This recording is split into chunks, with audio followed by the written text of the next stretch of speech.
नमस्कार, मैं डॉक्टर मुकेश सरना हूँ। मैं professor general medicine Mahatma Gandhi medical college में कार्यरत हूँ और आज मैं आपसे उच्च रक्तचाप या ब्लड प्रेशर के बारे में कुछ बात करने के लिए यहाँ मौजूद हूँ। हम सभी जानते हैं कि उच्च रक्तचाप या हाई ब्लड प्रेशर जो है वो इन दिनों जब हम अपने सोसाइटी में आसपास में बात करते हैं तो काफ़ी ज़्यादा मात्रा में हमें लोगों में देखने को मिल रहा है। पहले यह एक आयु से रिलेटेड भी समस्या थी जिसमें ये 30, 35, 40 के ऊपर के व्यक्तियों के अंदर मौजूद रहता था, पर अभी हम डॉक्टर जो देख रहे हैं वो कुछ यंग बच्चों के अंदर भी 20, 22, 23, 25 साल की उम्र के अंदर भी ये हाई ब्लड प्रेशर की समस्या दिखने लगी है। हाई ब्लड प्रेशर डॉक्टर के पास जाते हैं तो डॉक्टर तो रिकॉर्ड कर लेता है, पर उससे पहले ये कैसे जाने कि हमारे को उच्च रक्तचाप या हाई ब्लड प्रेशर हो सकता है, तो उसके लिए कुछ लक्षण होते हैं। जैसे कि अगर हमें लग रहा है कि हमारा सिर दर्द हो रहा है, आँखों के पीछे भारीपन हो रहा है, जब भी मैं सीढ़ी चढ़ता हूँ या कुछ खेलने लगता हूँ या कुछ मैं खाना खाने के बाद थोड़ी देर बैठता हूँ तो मेरी सांस भरने लगती है और मेरे को सीने में दर्द सा या भारीपन सा होता है, तो ये लक्षण हो सकता है कि हाई ब्लड प्रेशर हो। और हमें उस समय जब ब्लड प्रेशर लग रहा है तो हमें डॉक्टर को दिखाना चाहिए और अगर डॉक्टर कहता है तो हमारे को उसकी जांच और उसका इलाज कंप्लीट तरीके से कराना चाहिए, क्योंकि अगर हाई ब्लड प्रेशर अनरिकॉर्डेड रहता है या उसका बराबर से इलाज नहीं होता है तो उसके साथ में बहुत सारी समस्याएं हो सकती हैं। अब जो समस्याएं हो सकती हैं वो आँखों से संबंधित, दिल से संबंधित, गुर्दों से संबंधित और मस्तिष्क से संबंधित हो सकती हैं।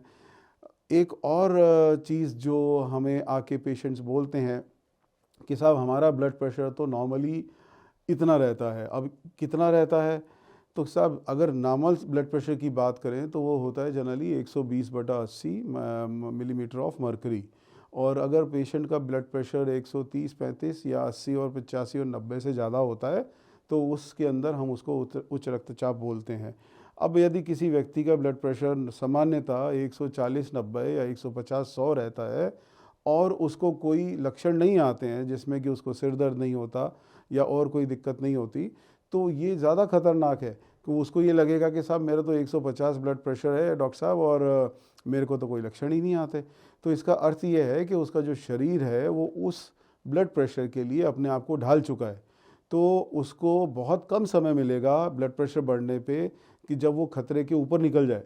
तो अगर ब्लड प्रेशर ज़्यादा है 120/80 से या एज के साथ में थोड़ा सा सिस्टोलिक ऊपर जाता है तो वो ज़्यादा है, तो आप अपने डॉक्टर से संपर्क कर लीजिए, उसको डॉक्टर के बताए अनुसार आप जांच करा लीजिए और दवाई लीजिए।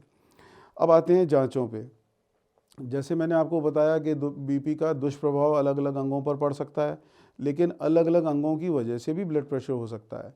तो डॉक्टर सबसे पहले ये कोशिश करेगा जांच के द्वारा कि ब्लड प्रेशर आपका आनुवांशिक तो नहीं है, जिसको हम इडियोपैथिक भी बोलते हैं, और या किसी बीमारी, किसी अंग के दुष्प्रभाव या किसी अंग की खराबी की वजह से, जैसे कि किडनी की खराबी या और कई सारी बीमारियां होती हैं।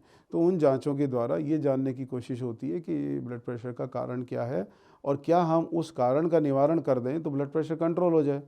ठीक है, तो ये रहता है कि हम जांच कराएं समय से और उसके बारे में पता कर लें।